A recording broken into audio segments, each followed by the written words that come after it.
A humpback whale weighs around 79,000 pounds. This may seem like a lot, but in reality it's not, and it's actually 2.5 times less the amount of fossil fuels that we burn a year that we use for cars. If you can't do the math, that's around 98 tons of fossil fuels, and because of this, many bad things are happening in the world. For example, many people are losing a lot of money, and the ozone layer is actually deteriorating because of many toxins and chemicals are released. We need to fix this problem by getting alternative fuels. Burning of fossil fuels is very bad because, like I said, it deteriorates the ozone layer and it costs you a lot of money for other countries. The key to doing this is to invest more money and to do more research. Now I'm going to tell you some of the problems with the burning of fossil fuels. One is that we're very dependent on the Middle East. The Middle East is able to produce a lot of oil, which in turn produces gasoline. As this graph shows, the Middle East has about 3 times as many oil reserves as other continents.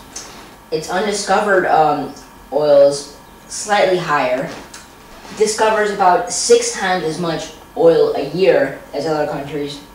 And because of this, it produces a lot more oil than other continents. The only continent that actually close is North America because the Middle East sells a lot of its oil to the North America, mainly the United States.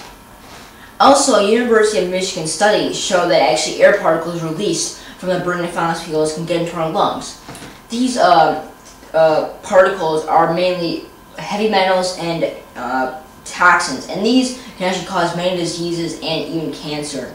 Also, lifetime exposure to the burning fossil fuels will actually stop a person's ability to transfer oxygen throughout their body, and that would kill the person.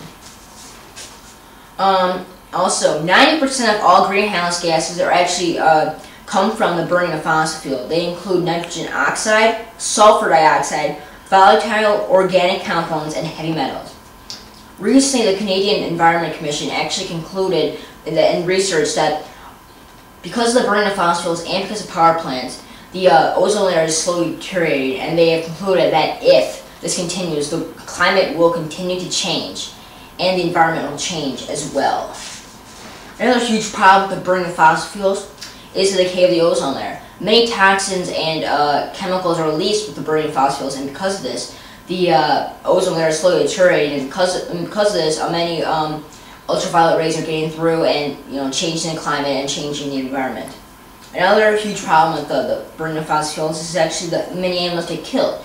Because of oil spills, many animals are killed every year because of this. And most of them are actually from the Arctic, and they include penguins, polar bears, seals, and otters.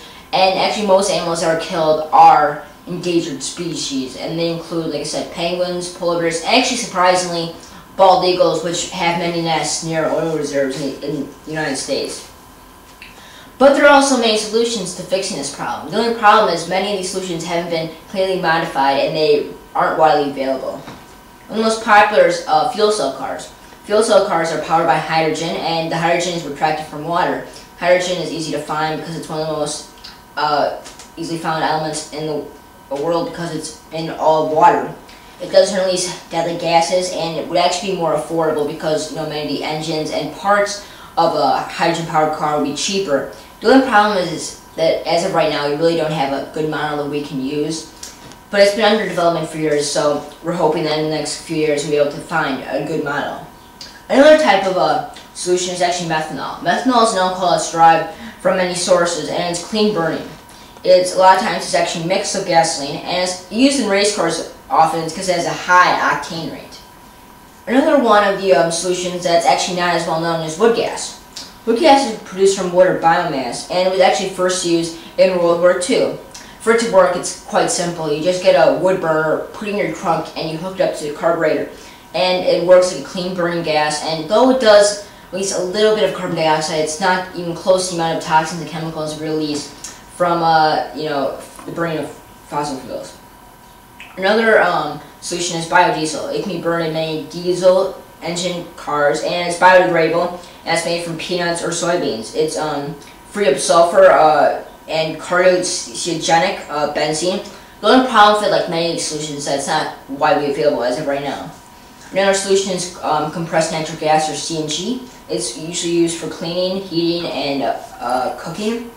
It's gas burning engine, and it can be easily modified on the car. to run on CNG. It's cheaper than regular gasoline, but it's very difficult to find a CNG running engine. But if you can, it's very easy to modify. Actually, many taxis as of right now use them. Another solution is actually an electric car. Electric car has actually been used, and you can actually buy an electric car.